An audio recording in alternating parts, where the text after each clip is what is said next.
Hi hello ನಮಸ್ಕಾರ. Welcome back to my channel Ramya art gallery. ನಾನು Ramya. Friends, ಇವತ್ತು ನಾನು ಒಂದು ವ್ಲಾಗ್ ಜೊತೆಗೆ ಬಂದಿದ್ದೀನಿ. ಏನು ಅಂತಂದರೆ, ಈ ಒಂದು ವ್ಲಾಗ್ನ ದಸರಾ ಹಾಲಿಡೇಸ್ ವ್ಲಾಗ್ ಅಂತನಾದರೂ ಹೇಳಬಹುದು, ಅಥವಾ ಒಂದು ನನ್ನ ಬರ್ಡೇ ಸೆಲೆಬ್ರೇಷನ್ ವ್ಲಾಗ್ ಅಂತಲೂ ಹೇಳ್ಬೋದು, ಜೊತೆಗೆ ಒಂದು ವ್ಲಾಗ್ ಅಂತ ಕೂಡ ಹೇಳ್ಬೋದು. ಈಗ ನೀವು ನಾನು ನೋಡ್ತಾ ಇದ್ದೀರಾ, ಮಾಸ್ಕ್ ಹಾಕ್ಕೊಂಡಿದ್ದೀನಿ, ನನ್ನ ಮುಖ ತುಂಬ ಬಾಡಿದೆ. ಕಾರಣ ಏನು ಅಂದರೆ, ಈ ಸತಿ ಒಂದು ದಸರಾ ಹಾಲಿಡೇಸ್ ಏನಿತ್ತು, ದಸರಾ ಹಬ್ಬದ ಟೈಮಲ್ಲಿ ನಾನು ತುಂಬ ಸೊರ್ಗೋಗಿದ್ದೆ. ಕಾರಣ ನನಗೆ ಹುಷಾರೇ ಇರಲಿಲ್ಲ.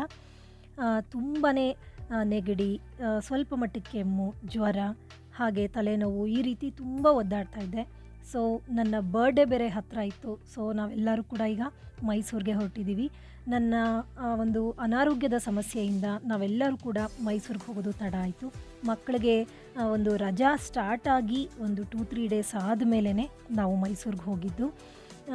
ಸೊ ಈಗ ನನ್ನ ಪ್ರಸನ್ನ ಮಕ್ಕಳನ್ನೆಲ್ಲ ಕರ್ಕೊಂಡು ಹೋಗ್ತಾ ಇದ್ದಾರೆ. ಯಾಕೆಂದರೆ ಅವ್ರಿಗೂ ಕೂಡ ಆಫೀಸ್ ಇತ್ತು. ಹಾಗಾಗಿ ಸಂಡೇ ನಮ್ಮನ್ನು ಅವರು ಕಾರ್ನಲ್ಲಿ ಕರ್ಕೊಂಡು ಹೋಗಿ ಬಿಟ್ಟು ವಾಪಸ್ ಅವರು ಬ್ಯಾಂಗ್ಳೂರಿಗೆ ಬರ್ತಾಯಿದ್ರು. ಈ ರೀತಿ ಇತ್ತು. ಯಾಕೆಂದರೆ ನನಗೆ ಅಷ್ಟು ಹುಷಾರಿರಲಿಲ್ಲ, ಬಸ್ಸಲ್ಲೂ ಕೂಡ ಹೋಗೋದಕ್ಕೆ ಆಗ್ತಾ ಇರಲಿಲ್ಲ. ಹಾಗಾಗಿ ಪ್ರಸನ್ನನೇ ನಮ್ಮನ್ನ ಕರ್ಕೊಂಡು ಹೋಗ್ತಾ ಇದ್ದಾರೆ. ಫ್ರೆಂಡ್ಸ್, ಈ ಸತಿ ನಾನು ಮಾಡ್ತಿರೋಂಥ ಎಲ್ಲ ವ್ಲಾಗ್ಸ್ನೂ ಕೂಡ ಪ್ಲೀಸ್ ಮಿಸ್ ಮಾಡದೆ ನೋಡಿ. ಯಾಕೆ ಅಂತಂದರೆ, ತುಂಬಾ ಇಂಟ್ರೆಸ್ಟಿಂಗ್ ಆಗಿರೋವಂಥ ವ್ಲಾಗ್ಸ್ಗಳು ಈ ಸತಿ ನಾನು ಹಾಕ್ತಾಯಿದ್ದೀನಿ. ಕಾರಣ ಏನು ಅಂತಂದರೆ, ಈಗಾಗಲೇ ನಾನು ಹೇಳಿರೋ ಹಾಗೆ ಹಲವಾರು ವಿಶೇಷತೆಗಳುಳ್ಳಂಥ ಒಳ್ಳೊಳ್ಳೆ ವ್ಲಾಗ್ಸ್ ಈ ಸತಿ ನಾನು ಮಾಡ್ತಾಯಿದ್ದೀನಿ. ತಲೆಕಾಡನ್ನೆಲ್ಲ ನಿಮಗೆ ತೋರಿಸ್ತಾ ಇದ್ದೀನಿ. ಸೊ ಮುಂದೆ ನಾನು ಹೇಳ್ತಾ ಹೋಗ್ತೀನಿ ಏನು ಎತ್ತ ಅಂತ. ಈಗ ನಾವು ಮೈಸೂರಿಗೆ ಒಳಗೆ ಹೋಗ್ತಾ ಇದ್ದೀವಿ. ಮೈಸೂರು ಸಿಕ್ಕಿದೆ. ಈಗ ನೋಡ್ತಿದ್ದೀರಾ, ದಾರಿ ಉದ್ದಕ್ಕೂ ಎಷ್ಟು ಚೆನ್ನಾಗಿ ದೀಪಾಲಂಕಾರ ಮಾಡಿದ್ದಾರೆ ಅಂತ. ಫುಲ್ಲು ಲೈಟ್ಸೇ ನಿಮಗೆ ಕಾಣಿಸ್ತಾ ಇದೆ. ಇದನ್ನು ರಾತ್ರಿ ಹೊತ್ತು ನೋಡೋದ್ರಂತೂ ಇನ್ನೂ ಅದ್ಭುತವಾಗಿರುತ್ತೆ. ಏಕೆಂದರೆ ದಸರಾ ಟೈಮ್ ಆಗಿರೋದ್ರಿಂದ ನಮ್ಮ ಮೈಸೂರು ಫುಲ್ಲು ಒಂಥರ ಅಲಂಕಾರ ಮಾಡ್ಕೊಂಡು ಹಾಗೆ ಕಂಗೊಳಿಸ್ತಾ ಇರುತ್ತೆ. ನಿಮಗೂ ಕೂಡ ಗೊತ್ತು. ಈ ಸತಿ ನೀವು ಕೂಡ ಏನಾದರೂ ದಸರಾಗೆ ಅಂತ ಮೈಸೂರಿಗೆ ಹೋಗಿದ್ದರೆ ಖಂಡಿತವಾಗ್ಲೂ ಕಮೆಂಟ್ ಮಾಡಿ ತಿಳಿಸಿ. ಪ್ರತಿ ಸತಿನೂ ನಾನು ಮೈಸೂರಿಗೆ ಹೋಗುವಾಗಲೂ ನನಗೆ ತುಂಬಾ ಖುಷಿ ಆಗುತ್ತೆ. ಅದನ್ನು ಪ್ರತಿ ವ್ಲಾಗ್ನಲ್ಲೂ ಹೇಳ್ತಾ ಇರ್ತೀನಿ. ಬಟ್ ಈ ಸತಿ ಅಂತೂ ತುಂಬ ಅಂದರೆ ತುಂಬ ಸ್ಪೆಷಲ್. ಯಾಕೆಂದರೆ ನನ್ನ ಬರ್ಡೇ ಕೂಡ ನನ್ನ ಅಪ್ಪ ಅಮ್ಮ, ನನ್ನ ತಮ್ಮ ಎಲ್ಲರ ಜೊತೆ ನಾನು ಸೆಲೆಬ್ರೇಟ್ ಮಾಡ್ಕೊಳ್ತಾ ಇದ್ದೀನಿ. ಅದು ಒಂದು ವಿಶೇಷವಾದ ಜಾಗಗಳಲ್ಲಿ. ಹಾಗಾಗಿ ನನಗೆ ತುಂಬಾ ಖುಷಿ ಅನ್ನಿಸ್ತಾ ಇದೆ. ನೋಡಿ, ಈಗ ನಮ್ಮ ಮೈಸೂರಿನಲ್ಲಿ ಯಾವ ರೀತಿ ಈ ರೀತಿ ಎಲ್ಲ ಒಂದು ಅಲಂಕಾರ ಮಾಡಿದ್ದಾರೆ, ಯಾವ ರೀತಿ ಇದೆ, ಹೇಗೆ ಕಾಣಿಸ್ತಿದೆ ಅಂತ ಈಗ ನಾನು ದಾರಿ ಉದ್ದಕ್ಕೂ ಒಂದಷ್ಟು ಕ್ಲಿಪ್ಪಿಂಗ್ಸ್ನ ನಾನು ರೆಕಾರ್ಡ್ ಮಾಡಿದ್ದೀನಿ. ನೋಡ್ಕೊಂಡು ಬನ್ನಿ.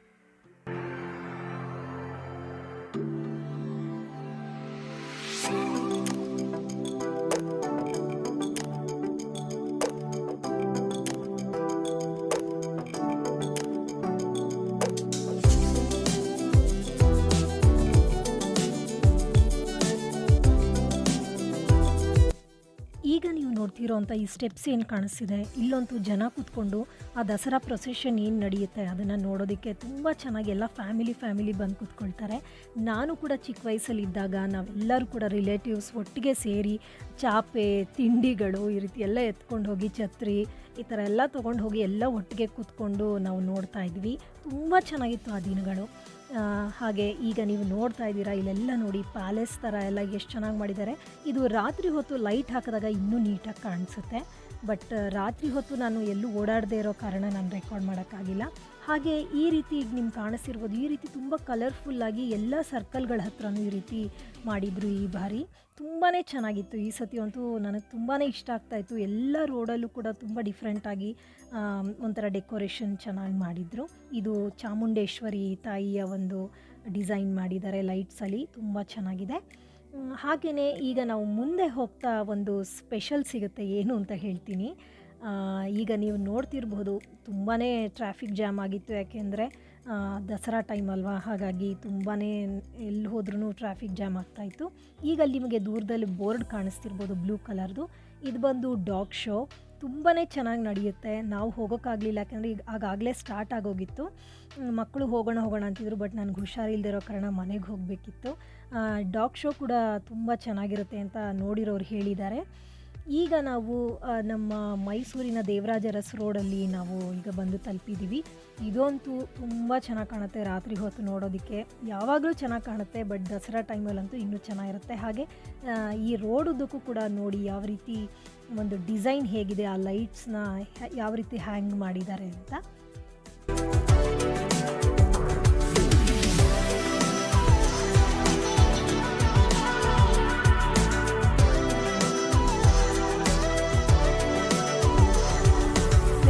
ಹಾಗೆಯೇ ಒಂದು ವಿಶೇಷ ಏನು ಅಂದರೆ, ಈಗ ನೋಡ್ತಾ ಇದ್ದೀರಾ ಪ್ಯಾರಾಚೂಟಲ್ಲೆಲ್ಲ ಎಷ್ಟೊಂದು ಜನ ಹೋಗ್ತಾಯಿದ್ರು. ತುಂಬ ಚೆನ್ನಾಗಿತ್ತು ನೋಡೋಕ್ಕೆ. ಮಕ್ಕಳು ಖುಷಿ ಅಂತೂ ಹೇಳೋಕ್ಕೆ ಆಗಲ್ಲ. ನಮಗೆ ಖುಷಿ ಆಗ್ತಾಯಿತ್ತು ಇದನ್ನು ನೋಡಿದ್ರೆ. ಹಾಗಾಗಿ ನನಗೂ ಕೂಡ ರೆಕಾರ್ಡ್ ಮಾಡೋದಕ್ಕೆ ಸಿಕ್ತು. ತುಂಬ ಖುಷಿ ಆಯಿತು ನನಗೂ. ಮೈಸೂರು ಉದ್ದಕ್ಕೂ ಆಗಾಗ ಆಕಾಶ ನೋಡ್ತಿದ್ರೆ ಈ ರೀತಿ ಪ್ಯಾರಾಚೂಟ್ಗಳು ಕಾಣಿಸ್ತಾ ಇತ್ತು. ತುಂಬಾ ಚೆನ್ನಾಗಿತ್ತು. ಹಾಗೆ ಇಲ್ಲೂ ಕೂಡ ನೋಡಿ ಗ್ರೀನ್ ಕಲರಲ್ಲಿ ಎಷ್ಟು ಚೆನ್ನಾಗಿ ಆ ಲೈಟ್ಸ್ನೆಲ್ಲ ಅರೇಂಜ್ ಮಾಡಿದ್ದಾರೆ. ತುಂಬಾ ಚೆನ್ನಾಗಿ ಕಾಣಿಸ್ತಾ ಇತ್ತು. ಸೊ ಅದನ್ನೆಲ್ಲ ನಾನು ಸ್ವಲ್ಪ ರೆಕಾರ್ಡ್ ಮಾಡಿದ್ದೀನಿ, ನೀವು ಕೂಡ ನೋಡಿ. ಇದಾದಮೇಲೆ ಮನೆಗೆ ಹೋಗಿ ತಲುಪಿದ್ವಿ. ನೆಕ್ಸ್ಟು ನಾನು 8ಗೆ ನಾನು ಜಂಪ್ ಆಗ್ತಾಯಿದ್ದೀನಿ. ಅಂದರೆ ಅಕ್ಟೋಬರ್ 8 ನಾನು ಮಡಿಕೇರಿ ದಸರಾಗೆ ಹಾಡೋದಕ್ಕೆ ಹೋಗಬೇಕಿತ್ತು. ಹಾಗಾಗಿ ನಾನು 6th ಹೋದೆ, 7th ಒಂದಿನ ರೆಸ್ಟ್ ಮಾಡಿದಾಗೂ ಆಗುತ್ತೆ ಅಂತ. 8th ಮಡಿಕೇರಿ ದಸರಾ ಇತ್ತು, 9th ಶಿವಮೊಗ್ಗ ದಸರಾ ಇತ್ತು. ಬಟ್ ನಾನು ಶಿವಮೊಗ್ಗ ದಸರಾಗೆ ಹೋಗೋದಕ್ಕೆ ಆಗಲೇ ಇಲ್ಲ. ಕಾರಣ ಏನು ಅಂತ ನಿಮಗೆ ಗೊತ್ತಿದೆ, ತುಂಬಾ ಹುಷಾರಿರಲಿಲ್ಲ. ಸೊ ಶಿವಮೊಗ್ಗ ದಸರಾಗೆ ಬರೋಕ್ಕಾಗ್ತಿಲ್ಲ ಅಂತ ಹೇಳಿದಾಗ ಡಾಕ್ಟರ್ ಶಮಿತಾ ಮಲ್ನಾಡ್ ಅವರು, ನಿಮ್ಮೆಲ್ಲರಿಗೂ ಗೊತ್ತು, ನಮ್ಮ ನಾಡಿನ ಪ್ರಖ್ಯಾತ ಗಾಯಕರು. ಅವರ ಹಸ್ಬೆಂಡ್ ಅರುಣ್ ಸರ್ ಇಬ್ಬರೂ ಕೂಡ ಯಾವುದೇ ರೀತಿ ಬೇಜಾರೇ ಮಾಡ್ಕೊಳ್ಳಿಲ್ಲ. ಅರುಣ್ ಸರ್ ಆರಾಮಾಗಿ ರೆಸ್ಟ್ ಮಾಡಿ, ಏನು ಯೋಚನೆ ಮಾಡಬೇಡಿ ಅಂತ ಧೈರ್ಯ ತುಂಬಿದ್ರು. ಸೊ ಫ್ರೆಂಡ್ಸ್, ಮಡಿಕೇರಿ ಪ್ರೋಗ್ರಾಮ್ಗೆ ಅಂತ ನಮ್ಮ ಇಡೀ ಸರಿಗಮಪ ಟೀಮ್ ಅಂತ ಹೇಳ್ಬೋದು, ಅವರೆಲ್ಲರೂ ಕೂಡ ನನ್ನನ್ನು ಪಿಕಪ್ ಮಾಡೋದಕ್ಕೆ ಅಮ್ಮನ ಮನೆಗೆ ಬಂದಿದ್ದರು. ಸೊ ಈಗ ನೀವು ನೋಡ್ತಾ ಇದ್ದೀರಾ ಯಾರ್ಯಾರಿದ್ದಾರೆ ಈ ಫೋಟೋದಲ್ಲಿ ಅಂತ.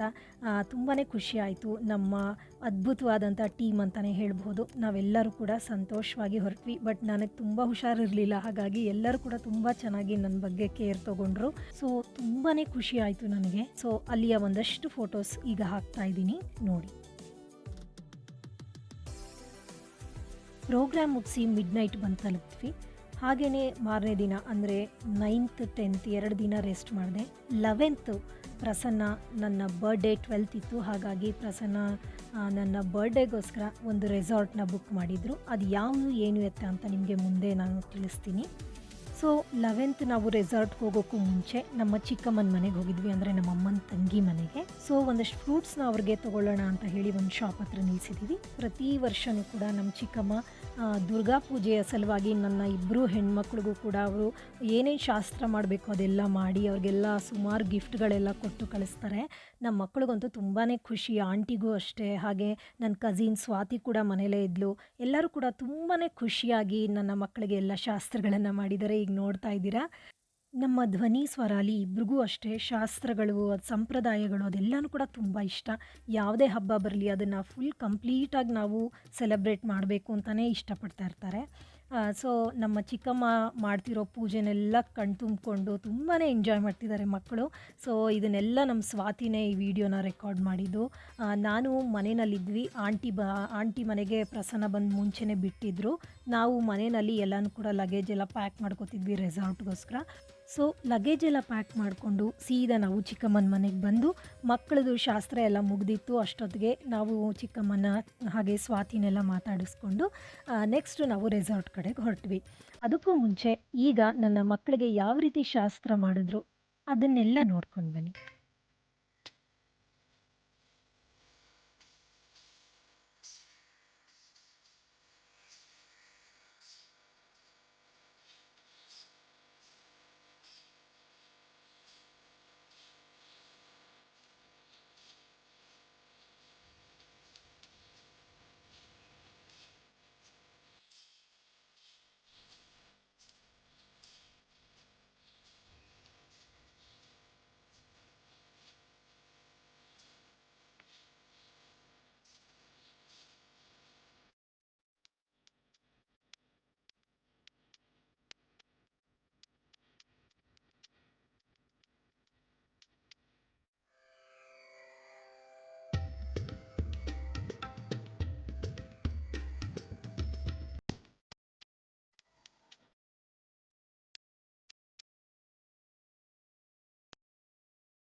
ಸೊ ಈ ರೀತಿ ಅದ್ಭುತವಾಗಿ ಶಾಸ್ತ್ರವನ್ನೆಲ್ಲ ಮಾಡಿದ್ರು ಆಂಟಿ. ಇದನ್ನೆಲ್ಲ ರೆಕಾರ್ಡ್ ಮಾಡಿದಂಥ ಸ್ವಾತಿಗೆ ನಾನು ತುಂಬ ಥ್ಯಾಂಕ್ಸ್ ಹೇಳ್ತೀನಿ. ಈ ಶಾಸ್ತ್ರಗಳೆಲ್ಲ ಮುಗಿದ ಮೇಲೆ ಸ್ವಾತಿ ಮತ್ತು ಉಮಾ ಆಂಟಿ ಇಬ್ಬರು ಕೂಡ ಏನೇನು ಗಿಫ್ಟ್ ಮಾಡಿದ್ರು ಮಕ್ಕಳಿಗೆ ಅದನ್ನೆಲ್ಲನೂ ಕೂಡ ಮಕ್ಕಳಿಗೆ ಅಂದರೆ ಬಟ್ಟೆ ಬಳೆ ಎಲ್ಲನೂ ಕೂಡ ಹಾಕಿ ನೀಟಾಗಿ ಡ್ರೆಸ್ ಮಾಡಿ ಎಷ್ಟು ಚೆನ್ನಾಗಿ ಕಾಣೋ ಹಾಗೆ ಮಾಡಿದರು. ನನಗೆ ಸರ್ಪ್ರೈಸ್ ಕೊಡಬೇಕು ಅಂತಲೇ ಸ್ವಾತಿ ಈ ಪ್ಲ್ಯಾನ್ ಮಾಡಿದ್ಲು. ಮನೆಗೆ ನಾವು ಉಮಾ ಆಂಟಿ ಮನೆಗೆ ಕಳಿಸುವಾಗ ಹೇಗಿದ್ದರು ನನ್ನ ಮಕ್ಕಳು, ನಾವು ಅವ್ರ ಮನೆಗೆ ಹೋಗಿ ನೋಡಿದ್ರೆ ಮಕ್ಕಳು ಫುಲ್ ಮಿಂಚ್ತಾ ಇದ್ರು. ಸೊ ನಮ್ಮೆಲ್ಲರಿಗೂ ಕೂಡ ತುಂಬ ಖುಷಿ ಆಯಿತು. ಅದನ್ನು ಕೂಡ ನಮ್ಮ ಸ್ವಾತಿ ರೆಕಾರ್ಡ್ ಮಾಡಿದ್ದಾಳೆ ನೋಡಿ. ನಿನ್ನ ಎಕ್ಸ್ಪ್ರೆಷನ್ ನೋಡಕ್ಕೆ ಔಸ್ಕೊಂಡಿದ್ದಾರೆ.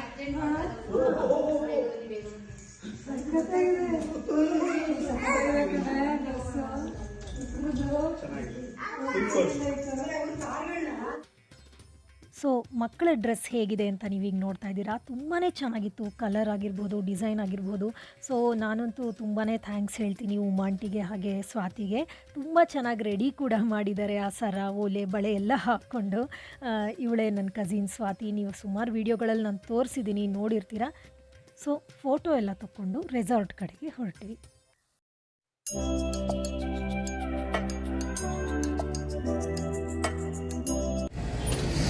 Today I am going to resort. Talakadu resort. Talakadu resort. Tulakadu resort. What? Tulakadu. So friends, ಈಗ ನಾವೆಲ್ಲರೂ ಕೂಡ ಹೊರಟಿರೋದು ತಲಕಾಡು ಹತ್ರ ಇರುವಂಥ ಜಲಧಾಮ ರೆಸಾರ್ಟ್ ಅಂತ. ಬ್ಯಾಕ್ ವಾಟರ್ ಹಾಲಿಡೇ ಅಂತ ಕೂಡ ಹೇಳ್ತಾರೆ. ತುಂಬ ಚೆನ್ನಾಗಿದೆ. ಮುಡುಕ್ತೊರೆ ಅಂತ ನೀವೇನು ಕೇಳಿರಬಹುದು, ಅಲ್ಲೇ ಬರುತ್ತಿದ್ದು. ತುಂಬ ಅಂದರೆ ತುಂಬ ಅದ್ಭುತವಾದಂಥ ಪ್ಲೇಸ್ ಇದು. ಯಾಕೆ ಅಂದರೆ ಎಲ್ಲಿ ನೋಡಿದ್ರೂ ಗ್ರೀನರಿ ನಮಗೆ ಕಾಣಿಸುತ್ತೆ. ಬ್ಯಾಂಬೂ ಟ್ರೀಸ್ ಆಗಿರ್ಬೋದು, ಆಲದ ಮರ, ಅರಳಿ ಮರ, ಈ ರೀತಿ ಹೇಳುತ್ತಾ ಹೋದರೆ ತುಂಬಾ ನಾವೊಂಥರ ಪ್ರಕೃತಿಯ ಮಡಿಲಲ್ಲಿ ನಾವು ನಿಂತ ಹಾಗೆ ಒಂದು ತುಂಬ ಅದ್ಭುತವಾದ ಫೀಲ್ ನಮಗಾಗುತ್ತೆ. ಬರೀ ಗ್ರೀನರಿ ಅಷ್ಟೇ ಅಲ್ಲ, ಅಲ್ಲಿ ಕಾವೇರಿ ಬ್ಯಾಕ್ ವಾಟರ್ ಕೂಡ ನಮಗೆ ಸಿಗುತ್ತೆ. ಕಾವೇರಿ ನದಿ ತುಂಬಾ ಅದ್ಭುತವಾದ ರಮಣೀಯ ಸ್ಥಳ ಅಂತಲೇ ನಾನು ಖುಷಿಯಿಂದ ಹೆಮ್ಮೆಯಿಂದ ಹೇಳ್ಕೊಳ್ತೀನಿ. ಇಂಥ ಅದ್ಭುತವಾದ ಸ್ಥಳಗಳು ನಮ್ಮ ಮೈಸೂರು ಹತ್ರನೇ ಇದೆ. ಸೊ ನೀವು ಖಂಡಿತವಾಗ್ಲೂ ಇಲ್ಲಿಗೆ ಒಂದು ಸತಿ ವಿಸಿಟ್ ಮಾಡಲೇಬೇಕು. ಅಷ್ಟು ಚೆನ್ನಾಗಿದೆ. ಮಕ್ಕಳಿಗಾಗಲಿ ದೊಡ್ಡವ್ರಿಗಾಗಲಿ ಎಲ್ಲರಿಗೂ ಕೂಡ ತುಂಬ ಇಷ್ಟವಾಗುವಂಥ ರೆಸಾರ್ಟ್ ಇದು. ಈಗ ನೀವು ನೋಡ್ತಾ ಇದ್ದೀರಾ, ನಾವು ಆನ್ ದ ವೇ ನಾನು ಯಾವ್ಯಾವ ರೀತಿ ರೆಕಾರ್ಡ್ ಮಾಡಿದ್ದೀನಿ ಅಂತ. ಹೋಗ್ತಾನೂ ಕೂಡ ಕಣ್ಣಿಗೊಂದು ಹಸಿರು ಆಗಿರಬಹುದು, ನದಿ ಆಗಿರಬಹುದು, ಪ್ರತಿಯೊಂದು ಕೂಡ ಅದ್ಭುತವಾಗಿ ಸಿಗುತ್ತೆ. ಎಷ್ಟು ನವಿಲುಗಳನ್ನ ನಾವು ನೋಡೋದು ಲೆಕ್ಕನೇ ಇಲ್ಲ.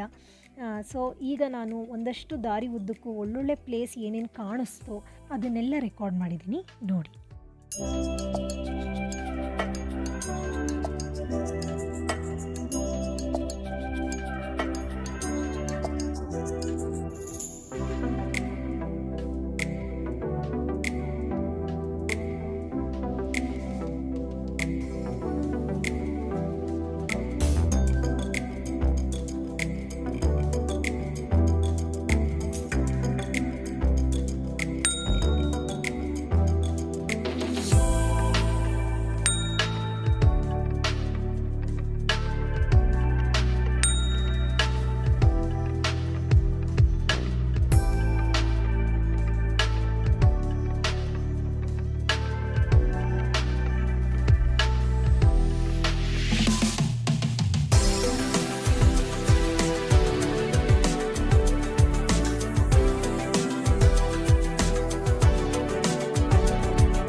ಸಾಲು ದೇವಸ್ಥಾನಗಳೆಲ್ಲ ಸಿಗ್ತಾ ಹೋಯಿತು. ಸೊ ಅದನ್ನೆಲ್ಲ ನಿಮಗೆ ತೋರಿಸೋಣ ಅಂತ ರೆಕಾರ್ಡ್ ಮಾಡ್ತಾ ಬಂದೆ. ಹೀಗೆ ರೆಕಾರ್ಡ್ ಮಾಡ್ತಾ ಮಧ್ಯದಲ್ಲಿ ಒಂದಷ್ಟು ಕುರಿಗಳನ್ನ ಮೇಯಿಸ್ಕೊಂಡು ಕರ್ಕೊಂಡು ಹೋಗ್ತಾಯಿದ್ರು, ರೋಡ್ ಕ್ರಾಸ್ ಮಾಡಿಸ್ತಿದ್ರು. ಆಗ ನಾನು ಅದನ್ನು ನೋಡಿಬಿಟ್ಟು ರೆಕಾರ್ಡ್ ಮಾಡೋಣ ಅಂತ ಮಾಡುವಾಗ ಅದೇ ಟೈಮಿಗೆ ಕರೆಕ್ಟಾಗಿ ಇಬ್ಬರು ಬೈಕಲ್ಲಿ ಬರ್ತಾಯಿದ್ರು. ನಮ್ಮ ಕಾರ್ನ ಓವರ್ಟೇಕ್ ಮಾಡಿ ಮುಂದೆ ಹೋಗೋಕ್ಕೋದ್ರು. ಬಟ್ ಅಲ್ಲಿ ಒಂದು ಮೇಕೆಗೆ ಅವರು ಆಕ್ಸಿಡೆಂಟ್ ಮಾಡಿಬಿಟ್ರು. ಅದು ಕೂಡ ನಾನು ರೆಕಾರ್ಡ್ ಮಾಡುವಾಗ ರೆಕಾರ್ಡ್ ಆಗೋಯ್ತು ನೋಡಿ. ಅಯ್ಯಯ್ಯೋ, ಛೇ ನಿಜ ತುಂಬ ಬೇಜಾರಾಯಿತು. ಪಾಪ ಆ ಮೇಕೆಗೆ ಹೇಳ್ಕೊಳಕ್ಕೂ ಆಗಲ್ಲ. ಅವ್ರು ಗುದ್ದಿದ್ದೇ ತಡ ರೋಡ್ ಕ್ರಾಸ್ ಮಾಡ್ಕೊಂಡು ಮುಂದೆ ಹೊರಟೋಯ್ತು ಪಾಪ. ತುಂಬಾ ಬೇಜಾರಾಯಿತು ಅದನ್ನು ನೋಡಿ. ಯಾವತ್ತೇ ಆದರೂ ನಾವು ಎಷ್ಟು ಸೇಫಾಗಿ ಡ್ರೈವ್ ಮಾಡ್ತೀವಿ ಅಷ್ಟು ನಮಗೆ ಒಳ್ಳೆಯದು. ಅದನ್ನು ಎಷ್ಟು ತಿಳ್ಕೊಂಡ್ರೂ ಕೂಡ ಕೆಲವೊಮ್ಮೆ ತಪ್ಪುಗಳನ್ನ ಮಾಡ್ತಾ ಹೋಗ್ತೀವಿ. ಸೊ ಈ ಒಂದು ಘಟನೆ ಅಂತೂ ತುಂಬಾ ಎಲ್ಲರಿಗೂ ಬೇಜಾರಾಯಿತು. ಇಲ್ಲಿಂದ ನೆಕ್ಸ್ಟು ನಾವು ಮುಂದೆ ಹೋಗ್ತಾ ಹೋಗ್ತಾ ನಾವು ಗೂಗಲ್ ಮ್ಯಾಪ್ ಹಾಕ್ಕೊಂಡು ಆ ರೆಸಾರ್ಟ್ಗೆ ಹೋಗ್ತಾ ಇದ್ವಿ. ಆದರೆ ನಾವು ಹೋಗುವಾಗ ಒಂದು ಚಿಕ್ಕ ಜಾಗಕ್ಕೆ ಕರ್ಕೊಂಡು ಹೋಗ್ತಾಯಿತ್ತು. ಸೊ ಇದೇನಿದು ಬರ್ತಾ ಬರ್ತಾ ರೋಡ್ ಚಿಕ್ಕದಾಗ್ತಾ ಇದೆಯಲ್ಲ, ಮಡ್ ರೋಡ್ ಸಿಗ್ತಿದೆಯಲ್ಲ ಅಂತ ಅಂದ್ಕೊಂಡು ಕನ್ಫ್ಯೂಷನಲ್ಲೇ ಕಾರ್ ಡ್ರೈವ್ ಮಾಡ್ತಿದ್ರು ಪ್ರಸನ್ನ. ನಾನು ಕೂಡ ಗೂಗಲ್ ಮ್ಯಾಪಲ್ಲಿ ಕರೆಕ್ಟಾಗಿ ಹೇಳ್ತಿದ್ದೆ. ಬಟ್ ಒಂದೇನು ಅಂದರೆ ಇಲ್ಲಿ ಫುಲ್ಲು ನಮಗೆ ಹಲವಾರು ನವಿಲುಗಳನ್ನ ನಾವು ನೋಡ್ತಾ ಬಂದ್ವಿ. ಎಷ್ಟು ಖುಷಿ ಆಗುತ್ತೆ. ಬೆಂಗಳೂರಲ್ಲಿರೋರಾಗಿರ್ಬೋದು, ಈ ಸಿಟಿ ಜೀವನಕ್ಕೆ ಎಷ್ಟೇ ಒಗ್ಗಿದ್ರು ಈ ರೀತಿ ಅಲ್ಲಲ್ಲಿ ತೋಟ, ಹೊಲ, ಗದ್ದೆ, ಈ ರೀತಿ ಪುಟ್ಟ ಪುಟ್ಟ ಕೆರೆಗಳು, ಹಾಗೆ ಈ ರೀತಿ ನವಿಲುಗಳು, ಕುರಿಗಳು ಇದನ್ನೆಲ್ಲ ನೋಡ್ತಾ ಇದ್ದರೆ ಮನಸ್ಸಿಗೊಂಥರ ಹಿತ ಅನಿಸುತ್ತೆ. ಏನೇ ಕಷ್ಟ ಇದ್ದರೂ ಒಂದಷ್ಟು ಸಮಯಗಳು ಇದನ್ನೆಲ್ಲ ನೋಡ್ತಾ ನಾವು ಅದನ್ನೆಲ್ಲ ಮೈಮರೆತು ನಮ್ಮ ಜೀವನ ಎಷ್ಟು ಸುಂದರವಾಗಿದೆ ಅನ್ನೋವಂಥ ಒಂದು ಅನುಭವಕ್ಕೆ ನಾವು ರೀಚ್ ಆಗಿಬಿಡ್ತೀವಿ ಅಂತಲೇ ಹೇಳಬಹುದು. ಮಕ್ಕಳಂತೂ ಅಮ್ಮ ಹಳ್ಳಿ ಎಷ್ಟು ಚೆನ್ನಾಗಿರುತ್ತೆ, ನಮ್ಗೆ ಯಾಕೆ ಹಳ್ಳಿನಲ್ಲಿ ನಾವು ಇರಬಾರ್ದು, ನಾವು ಯಾಕೆ ಹಳ್ಳೀಲಿ ಇರೋಕ್ಕಾಗಲ್ಲ, ಆ ಥರ ಎಲ್ಲರೂ ಒಂದು ಪ್ಲೇಸ್ ಇದ್ದರೆ ನಮ್ಮನ್ನ ಒಂದು 2 ದಿನಕ್ಕೆ ಕರ್ಕೊಂಡು ಹೋಗಿ, ಈ ರೀತಿ ಎಲ್ಲ ಹಲವಾರು ಮಾತುಗಳು ನಾವು ಮಾತಾಡ್ಕೊಂಡು ಹೋಗ್ತಾಯಿದ್ವಿ. ತುಂಬಾ ಖುಷಿಯಾಯಿತು ನನ್ನ ಮಕ್ಕಳಿಗೆ ಇರೋ ಅಂಥ ಆ ಒಂದು ಹಳ್ಳಿ ಮೇಲಿರೋವಂಥ ಆಸಕ್ತಿ, ಆಸೆ ಅದನ್ನೆಲ್ಲ ನೋಡಿ. ಈಗ ನೀವು ನೋಡ್ತಾ ಇದ್ದೀರಾ ನೋಡಿ, ಎಷ್ಟು ಚಿಕ್ಕ ಮಡ್ ರೋಡ್ ಇದೆ. ಮಳೆ ಬೇರೆ ಬರ್ತಾಯಿತ್ತು, ಹಾಗಾಗಿ ಎಲ್ಲೆಲ್ಲೂ ನೀರು ನಿಂತಿತ್ತು. ನಾವು ಹೋಗ್ತಾ ಬರ್ತಾ ಅವ್ರನ್ನೆಲ್ಲ ಕೇಳ್ಕೊಂಡು ಹೋಗ್ತಾಯಿದ್ವಿ. ಆಮೇಲಿಂದ ಗೊತ್ತಾಯಿತು ನಾವು ಆ ರೆಸಾರ್ಟ್ನ ಬ್ಯಾಕ್ ಗೇಟ್ಗೆ ನಾವು ಬಂದುಬಿಟ್ಟಿದ್ದೀವಿ ಅಂತ. ಸೊ ಈಗ ನಿಮಗೆ ಮುಂದೆ ತೋರಿಸ್ತೀನಿ. ಆದರೆ ಇಲ್ಲಂತೂ ತುಂಬಾ ನವಿಲುಗಳು ನಮಗೆ ಸಿಗ್ತಾ ಹೋಯಿತು. ಸೊ ಒಂದಷ್ಟು ರೆಕಾರ್ಡ್ ಮಾಡಿದ್ದೀನಿ. ಈಗ ಬನ್ನಿ ರೆಸಾರ್ಟ್ನ ಬ್ಯಾಕ್ ಗೇಟ್ ಹತ್ರ ನಾನು ನಿಮ್ಮನ್ನ ಕರ್ಕೊಂಡು ಹೋಗ್ತಾ ಇದ್ದೀನಿ. ಹಾಗೆ ಫ್ರೆಂಡ್ಸ್, ನನ್ನ ವಾಯ್ಸ್ ಇವತ್ತು ತುಂಬ ಪ್ರಾಬ್ಲಮಲ್ಲಿದೆ. ಸೊ ಆಗಾಗ ನನ್ನ ವಾಯ್ಸ್ ಕ್ರ್ಯಾಕ್ ಆಗ್ತಾ ಇದೆ. ಸೊ ಏನು ಅಂದ್ಕೊಳ್ಬೇಡಿ, ಪ್ಲೀಸ್ ಇಗ್ನೋರ್ ದಿಸ್.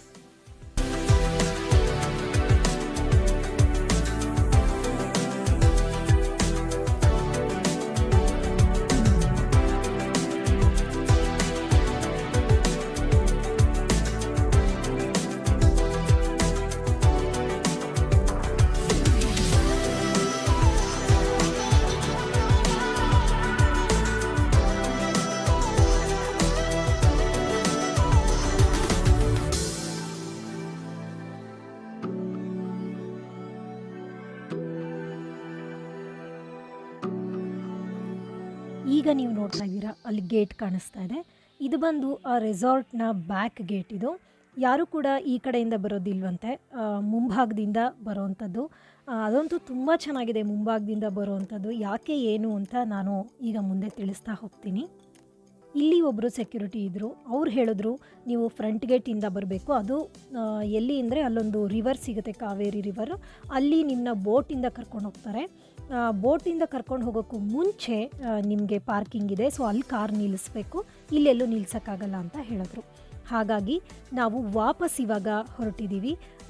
ನಾವು ಹೇಗೆ ಬಂದ್ವೋ ಅದೇ ರೂಟಲ್ಲಿ ಹೋಗ್ತಾ ಇದ್ದೀವಿ. ಈಗ ಹೋಗ್ತಾನೂ ಅಷ್ಟೇ ಒಂದು 10-12 ನವಿಲುಗಳನ್ನ ನೋಡಿದ್ದೀನಿ. ಅದನ್ನು ರೆಕಾರ್ಡ್ ಕೂಡ ಮಾಡಿದೆ. ಆ ಕಬ್ಬಿನ ಗದ್ದೆನಲ್ಲಿ ಅದು ಕಾಣಿಸ್ತಾ ಇರಲಿಲ್ಲ ಅಷ್ಟಾಗಿ, ಬಟ್ ನಮಗೆ ಕಾಣಿಸಿತ್ತು, ಬಟ್ ಕ್ಯಾಮ್ರಾದಲ್ಲಿ ಕಾಣಿಸ್ತಿರಲಿಲ್ಲ. ಹಾಗಾಗಿ ಅದನ್ನು ನಾನೇನು ತೋರಿಸಿಲ್ಲ ನಿಮಗೆ. ಬಟ್ ಇಲ್ಲಿ ನೋಡಿ, ಇವಾಗೊಂದು ನೀಟಾಗಿ ಕಾಣಿಸುತ್ತೆ ಒಂದು ನವಿಲು. ಎಲ್ಲಿ ನೋಡಿದ್ರೂ ಅಷ್ಟೇ ಒಳ್ಳೆ ಕೋಳಿಗಳ ಥರ ಓಡಾಡ್ತಾ ಇದ್ವು. ತುಂಬಾ ಒಂಥರ ನೋಡೋಕ್ಕೆ ಚೆನ್ನಾಗಿತ್ತು. ಕೆಲವಂತೂ ಗರಿ ಬಿಚ್ಕೊಂಡಿತ್ತು. ಅದನ್ನು ರೆಕಾರ್ಡ್ ಮಾಡೋಕ್ಕೆ ಹೋದೆ, ಅಷ್ಟೊತ್ತಿಗೆ ಅದು ಮಿಸ್ ಆಗೋಯ್ತು. ಸೊ ಹೀಗೇ ಅದ್ಭುತವಾಗಿತ್ತು ಎಲ್ಲ ದೃಶ್ಯಗಳು ಕೂಡ. ನಮ್ಮೆಲ್ಲರಿಗೂ ಕೂಡ ನಮ್ಗೆ ಇಲ್ಲೇ ಒಂಥರ ಸಂತೋಷ ಶುರು ಆಗಿಬಿಟ್ಟಿತ್ತು ಅಂತಲೇ ಹೇಳಬೇಕು. ಹಾಗೆ ದಾರಿ ಉದ್ದಕ್ಕೂ ಈ ಥರ ನದಿಗಳು ಎಲ್ಲನೂ ಕೂಡ ನೋಡ್ತಾ ಆರಾಮಾಗಿ ಎಂಜಾಯ್ ಮಾಡಿಕೊಂಡು ಈಗ ನಾವು ರೆಸಾರ್ಟ್ನ ಫ್ರಂಟ್ ಗೇಟ್ಗೆ ಹೋಗೋದಕ್ಕೆ ಅಂತ ನಾವೀಗ ಮುಂದೆ ಸಾಗ್ತಾ ಇದ್ದೀವಿ.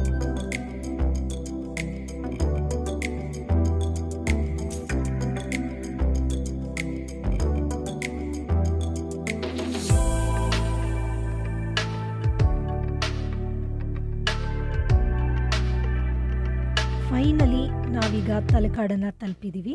ಈ ತಲಕಾಡು ಹತ್ರ ನಾವು ಹೀಗೆ ಬಂದರೆ ಸ್ವಲ್ಪ ಮುಂದೆ ಹೋದರೆ ನಮಗಲ್ಲಿ ಕಾರ್ ಪಾರ್ಕಿಂಗಿಗೆಲ್ಲ ಜಾಗ ಕೊಟ್ಟಿದ್ದಾರೆ.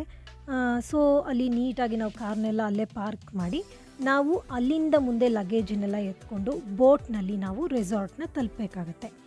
ಆ ಬೋಟ್ ಅವರು ಕೂಡ ರೆಸಾರ್ಟ್ ಅವರೇ ಆಗಿರ್ತಾರೆ. ಸೊ ಅವರು ಅಲ್ಲೇ ನಿಂತ್ಕೊಂಡು ನಮ್ಮನ್ನು ಕೇಳ್ತಾರೆ ಎಲ್ಲಿಗೆ ಅಂತ. ನಾವು ರೆಸಾರ್ಟ್ ಅಂತ ಹೇಳಿದ ತಕ್ಷಣವೇ ಅವರು ನಮ್ಮ ಲಗೇಜನ್ನೆಲ್ಲ ಇಸ್ಕೊಂಡು ನೀಟಾಗಿ ಬೋಟಲ್ಲಿ ಇಟ್ಕೊಟ್ಟು ನಮ್ಮನ್ನ ಫ್ರೀಯಾಗೇ ಕರ್ಕೊಂಡು ಹೋಗಿ ರೆಸಾರ್ಟ್ ಹತ್ರ ಬಿಡ್ತಾರೆ.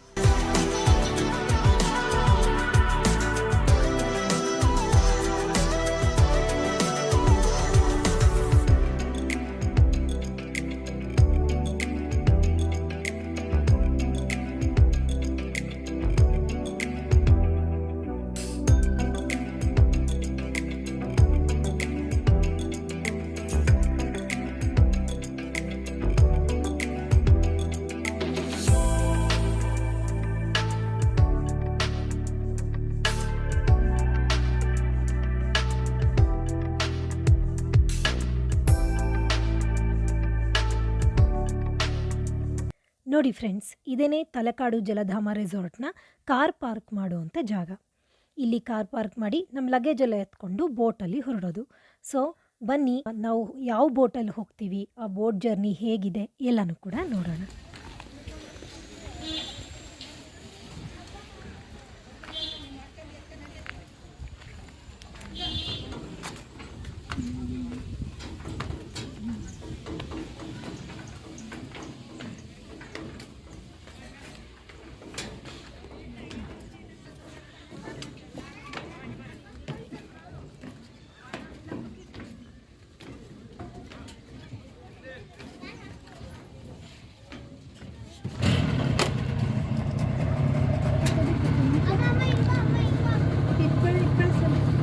ಜೋಪಾನ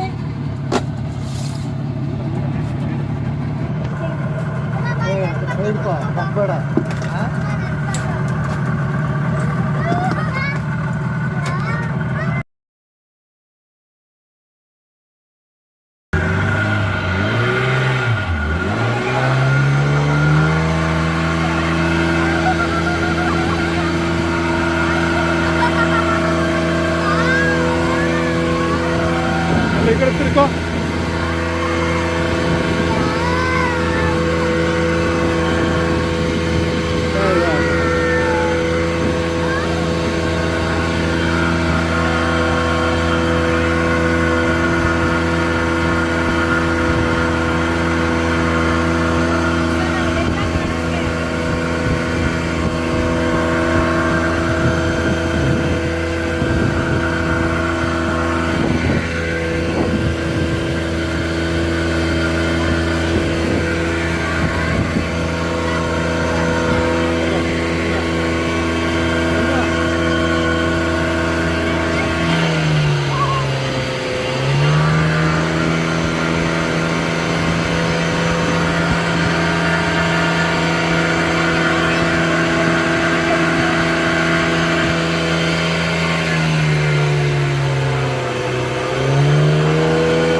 ಬೋಟಲ್ಲಿ ಹೇಗಿತ್ತು ಅಂತ ನೀವೇ ನೋಡಿದ್ರಿ ನಮ್ಮ ಜರ್ನಿ.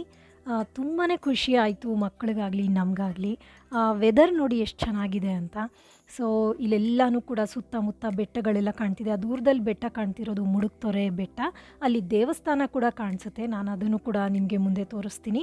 ಈಗ ನಾವು ಜಲಧಾಮ ರೆಸಾರ್ಟ್ನ ಫ್ರಂಟ್ ಗೇಟ್ ಹತ್ರ ಬಂದಿದ್ದೀವಿ.